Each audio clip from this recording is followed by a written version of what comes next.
नमस्कार शेतकरी मित्रांनो.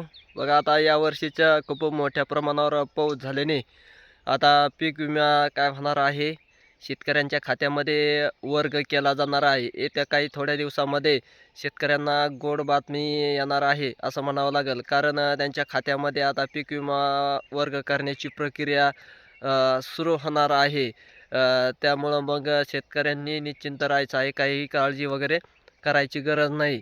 कारण आता जो यंदाचा जो खरीप पीक विमा आहे ना, ते काय होणार आहे, खरीपामध्ये खूप शेतकऱ्यांचं अतोनात नुकसान झालेलं असल्या कारणाने आणि त्यानंतर ते नुकसान भरून काढण्यासाठी ज्या शेतकऱ्यांनी पीक विमा काढलेला आहे, आपल्या पिकाचा पीक विमा काढलेला उतरवलेला आहे, अशा सर्वच शेतकऱ्याच्या काय होणार आहे, पीक विमा येणार आहे. महाराष्ट्रातील सर्वच जिल्ह्यामध्ये जवळपास पीक विम्याचं काम उरकत आलेलं असल्याने काही मंडळावाईज ते पीक कापणीचे प्रयोगही चालू आहेत. काहीचे झालेलेही आहेत, काहीचे अंतिम टप्प्यात आलेले असल्या कारणानं त्यानंतर त्याची पैसेवारी वगैरे जाहीर केलेली आहे.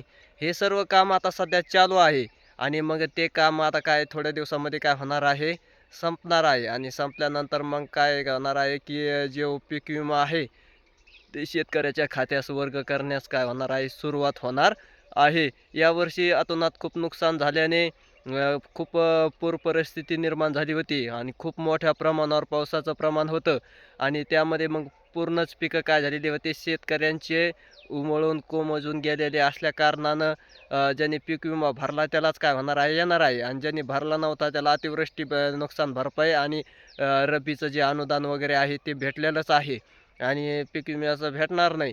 पण पीक विमा ज्यांनी भरलेला आहे अशाने त्यांना पीक पाहणी करायची काय केली होती, सांगितली होती, ती बंधनकारकच होती. ठीक आहे, त्यांनी काही केलेली आहे. जवळपास 20-21% लोकं आता मध्ये राहिले होते पीक विम्यासाठी, ई-पीक पाहणी करण्यासाठी. तर तलाठ्याच्या माध्यमातून ऑफलाईन ई-पीक पाहणी करून घ्यायची सांगितली होती. त्यानंतर त्याचा फॉर्म भरून द्यायचे, मग त्यांनी पंचनामा करायचा, बघायचा, स्थळ पाहणी करायची, असं वगैरे वगैरे चालू होतं. आहे का नाही. त्यानंतर मग त्याकडे अद्याप कोणत्याही शेतकऱ्याने लक्ष दिलेलं नाही. अशा शेतकऱ्यांनी ज्यांनी पीक पाहणी केली नव्हती अशाला थोडंसं पीक विमा येण्यास अडचणच येणार आहे आणि ज्यांनी केली आहे त्याला काहीच नाही अडचण. बाकी जिल्ह्यामध्ये पीक विम्याचं काम चालू आहे. पीक कापणीचे प्रयोगही केलेले आहेत. काही मंडळात चालू आहेत. आहे का नाही.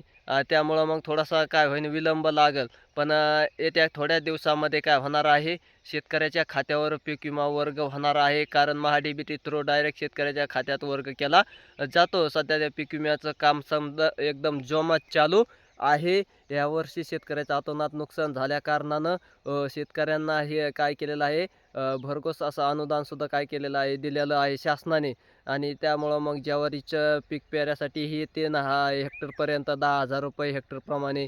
त्यानंतर अतिवृष्टी अनुदान भरपाईही दिलेली आहे आणि त्यानंतर पीक विमाही मंजूर केलेला आहे. आहे का नाही. यावर्षीचं पाऊस काळाचं वातावरण बघता काय झालेलं आहे, शेतकऱ्यांचं जवळपास 50% उत्पादन घटल्या कारणानं हे शासनाने काय केलेली आहे, मदत जाहीर केलेली आहे आणि ह्या वर्षी खरोखरच खूप मोठ्या प्रमाणावर शेतकऱ्याचं पावसाने नुकसान झालेलं आहे. तुरी वगैरेचं खूप उमळून गेलेले आहेत. काही भागामध्ये तर पूर्ण निस्तनाबूत झालेली आहेत पिकं.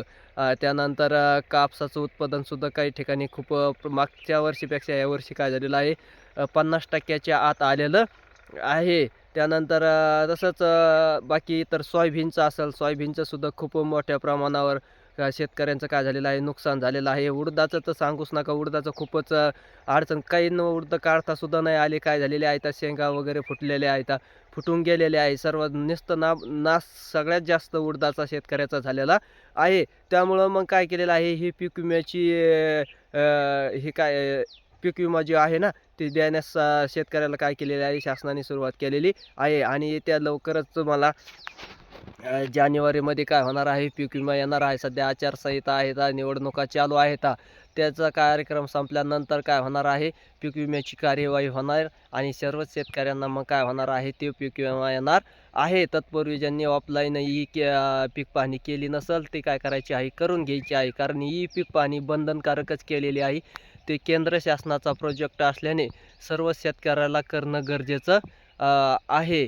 त्यामुळं मग जे शेतकरी त्या ई पीक पाणीपासून वंचित असतील आणि ई पीक विमा भरला असेल, अशा सर्व शेतकऱ्यांनी काय करायचं आहे, करून घ्यायची आहे. पाठीमागं चान्स होता, आता सध्या जवळपास मला वाटतं त्याची तारीख संपत आलेली असेल. तरी बी तलाठ्याशी विचारणा करून तुम्ही काय करू शकता, ऑफलाईन पद्धत चालू आहे. सध्या ऑनलाईन वगैरे होत नाही. होत नसल्या कारणानं ऑफलाईन तलाठ्याच्या माध्यमातून ते करून घेत होते. तरच तुम्हाला काय होणार आहे, पीक विमा येणार आहे. कारण त्या पीक विम्याची हालचाली चालू झाल्यामुळंच ही पीक पाणीचा मुद्दा पुढं आला होता आणि मग 21% शेतकरी जे राहिलेले आहेत, तर त्या शेतकऱ्यांनी करून घ्यायची आहे. यासाठीच हेच कारण होतं त्याचं आणि त्या माध्यमातूनच मग काय ई पीक पाणीची ऑफलाईन पद्धत काय केलेली होती, आणलेली होती. कारण ते शेतकरी ज्यांनी पीक विमा भरला आहे, पण ई पीक पाणी केलेली नाही, त्या पीक विम्यापासून वंचित राहू नये यासाठी काय केलेलं होतं, ऑफलाईन ई पीक पाहणी आणलेली होती आणि मग त्यांना विमा भेटावा, पीक विमा मिळावा, ते पीक विम्यापासून वंचित राहू नये यासाठी काय केलेले होते, ते आणलेलं होतं. जे केले असेल तर ठीकच आहे, त्यांना भेटणारच आहे. पण ज्या शेतकऱ्यांनी केली नसेल त्यांनी तात्काळ लवकरात लवकर काय करायचं आहे, करून घ्यायची आहे आणि येत्या थोड्या दिवसामध्ये तुम्हाला जानेवारी एंडिंगपर्यंत काय होणार आहे, पीक विमा मिळणार आहे. शासन स्तरावर भरपूर मोठ्या प्रमाणावर काय चाललेले आहेत, ह्या पीक विम्यासाठी हालचाली वगैरे झालेल्या आहेत आणि लवकरच तुमच्या खात्यावर हा पीक विमा काय होणार आहे, जमा केला जाणार आहे. कोणत्याही शेतकऱ्यांनी काळजी करायची गरज नाही. लवकरात लवकर काय होणार आहे, तुम्हाला जानेवारी एंडिंगपर्यंत हे पीक विमा काय होणार आहे, भेटणार आहे. ह्यात काही शंका नाही. बघा त्यानंतर मग ज्यांनी ई पीक पाणीचा प्रश्न आहे तो काय झालेला आहे, ज्यांनी केली असेल तर काय अडचण आहे, नसेल केली तर ऑफलाईन पद्धतीने तलाठ्याच्या संपर्क साधून होत असेल तर बघा. बाकी काय निश्चिंत राहायचं आहे. व्हिडिओ आवडल्यास लाईक आणि सबस्क्राईब करा. धन्यवाद.